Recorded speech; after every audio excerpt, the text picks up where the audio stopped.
સ્થાનિક સ્વરાજ્યની ચૂંટણીના મતદાનના એક દિવસ પહેલા નાયબ મુખ્યમંત્રી હર્ષ સંઘવીએ કિરણ ચોક રોડ પર વોર્ડ નંબર 17ના મધ્યસ્થ કાર્યાલયે ગ્રુપ મીટિંગ કરી હતી। 26મી એપ્રિલના રોજ ગુજરાતમાં સ્થાનિક સ્વરાજ્યની ચૂંટણીનું મતદાન થનાર છે અને ચૂંટણીનો પ્રચાર પડધમ શુક્રવારે સાંજે શાંત થતા હવે ગ્રુપ મીટિંગો શરૂ થઈ ગઈ છે। ત્યારે ગુજરાતના નાયબ મુખ્યમંત્રી હર્ષ સંઘવીએ સુરત મહાનગરપાલિકાના વોર્ડ નંબર 17માં કિરણ ચોક રોડ પર આવેલ યોગી ચોક પાસે મધ્યસ્થ કાર્યાલય ખાતે ગ્રુપ મીટિંગ કરી હતી અને કાર્યકરોને મતદાનના દિવસે કઈ રીતે કામગીરી કરવી તે અંગે માહિતી આપી। બરાબર લઈ જાય, કોઈ સોસાયટીની સ્વચ્છતા કરાવે, કોઈ સોસાયટીમાં બાળકોની ચિંતા કરે, આ બધા સારા કામો કરવાવાળા લોકો હોય।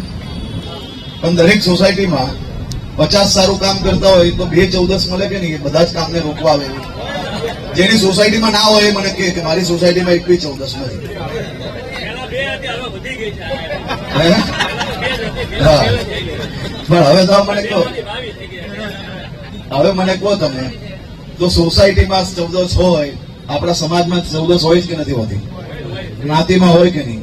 પરિવારમાં 5 ભાઈ હોય એમાંથી બી 1/14 નીકળે કે ના નીકળે? તો આ રાજનીતિમાં 1/14 ના નીકળે? હે? તો એ 14 ને સીધું કરવાનું કામ તમે અમને સોંપ્યું છે, થઈ જશે, ચિંતા નહીં કરતા। તો આપ સૌ લોકો કાલે મતદાનના દિવસે આપણા વિસ્તારના હિતમાં, આપણા રાજ્યના હિતમાં વધુમાં વધુ મતદાન કઈ રીતે થઈ શકે તેની ચિંતા આપ સૌ લોકો સાથે મળીને કરશો તેવો મને 100% વિશ્વાસ છે। અને ઐતિહાસિક જીતની યાત્રા જયારે નીકળે ત્યારે મને ને પરેશભાઈને બી જરૂરથી બોલાવજો, કારણ કે હું તો આવવાનો છું। તમને બધાને આભાર માનવા, તમને બધાને અભિનંદન આપવા અને દિલથી ગલે લગાડવા માટે 28મી તારીખે તમારી પાસે જરૂરથી આવીશ। આપ સૌ લોકોનો ફરી એકવાર ખૂબ ખૂબ આભાર।